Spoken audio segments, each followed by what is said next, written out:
Have you ever struggled to save up for a big event or the holidays? Stay tuned for proven strategies you can use coming up next on Savings Made Simple.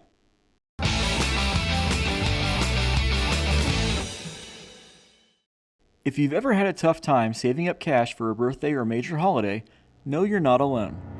57% of Americans have less than $1,000 saved, and 39% have no savings at all. For younger millennials between 18 and 24 years old, 67% have less than $1,000 saved, and 46% have nothing saved at all. Today we're going to help you fix that by looking at ways to free up cash, where to save it, and how to stay on track. And stick around to the end for a special Savings Made Simple twist to a classic strategy that will accelerate your savings faster than ever before. Before you can start saving, you first need to have money to sock away. If you haven't created a budget and started tracking where your money is going, now is the time to do just that. Evaluate your monthly bills and see if there's any needs that may really just be wants, and any wants that can be paused until you can get moving in the right direction. And don't forget to check your bank statements, as it's not uncommon to overlook incidental spending that can really add up. One example of this is your monthly cable TV bill. It's not uncommon to have a more expensive cable plan than necessary, when really one or two streaming services could fit the bill for a fraction of the cost. Consider canceling memberships or services that you don't use on a regular basis. If you haven't used it in the past 30 days, you may not need it. If you live in an apartment, consider having your pets reclassified as emotional support animals to avoid having to pay costly pet rent each month. This alone could save you over $1,000 a year. While I do enjoy the occasional Starbucks, and even own stock in the company, consider making coffee at home, which in some cases can save you over $100 a month. On a similar note, consider stocking up at the grocery store instead of eating out for lunch every day. Don't shy away from store brands at the grocery store. Many are made of the very same ingredients and on the same manufacturing lines as their name brand counterparts. Those grocery stores are often just running time at the factory and use their own labels for what's otherwise a name brand product. Another method of trimming the fat is doing away with pricey monthly cell phone bills. We tend to overestimate how many minutes we actually need, and in many cases can get away with a pay-as-you-go plan. When I switched the Boost from one of the major carriers, for just 2 lines I saved over $100 a month, and even got a better plan out of the deal. Additionally, when I signed up for their online bill pay, I saved another $5 a month. Check your monthly bills and see if there's anywhere you may have missed any discounts such as this.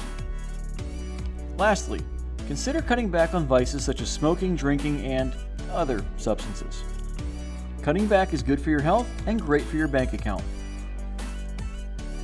Once you've evaluated where your money is going every month and have found a few dollars you can spare, now it's time to talk about where to put that money so it can go to work for you. High interest savings is the name of the game, as plenty of online banks are offering interest rates as high as 2%. This is far better than the fractions of a percent many brick and mortar banks offer today. Another option is a money market account, which is similar to a savings account but tends to have better interest rates. However, this usually requires a brokerage of some kind like Schwab or TD Ameritrade. M1 Finance is currently offering a 1.5% interest rate with their Spend Plus account, and Robinhood is offering a 1.8% interest rate with their own savings account. The good news is Schwab, M1 Finance, and Robinhood are all offering referral bonus specials right now, and I'll have referral links down below if you wish to use them. Just like how you should always get your company's 401k employer match, never leave money on the table. Now on to how we'll save the money. One way to keep things simple is automating your savings. If this method is appealing, talk to your employer and see if they'll automatically deduct an amount you're comfortable with and have it direct deposited into an account that you don't access every day.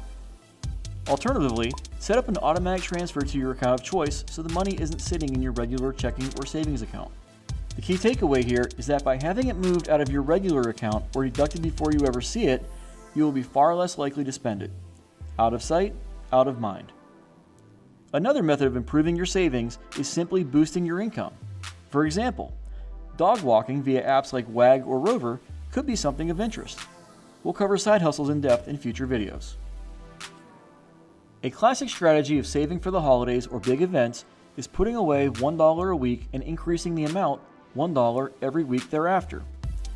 For example, On week 1, you'll save $1. On week 2, you'll save $2, on up to week 52 when you save $52. Over the course of a year, you'll save over $1,300, putting your savings far ahead of what most Americans have saved today. And as promised at the start of the episode, the Savings Made Simple twist to this classic strategy that will kickstart your savings in the high gear is to reverse how much you save each week, starting with $52 and winding down $1 per week. With the holidays having just passed, it's possible you may have received extra cash from relatives or gotten a bonus from work giving you a little extra cash on hand.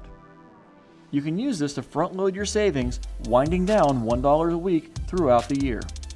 This version of this classic strategy ensures you'll have the bulk of the savings done by the time Black Friday rolls around and holiday sales are in full swing. If you found this video interesting, please hit the like button as it helps with the YouTube algorithm.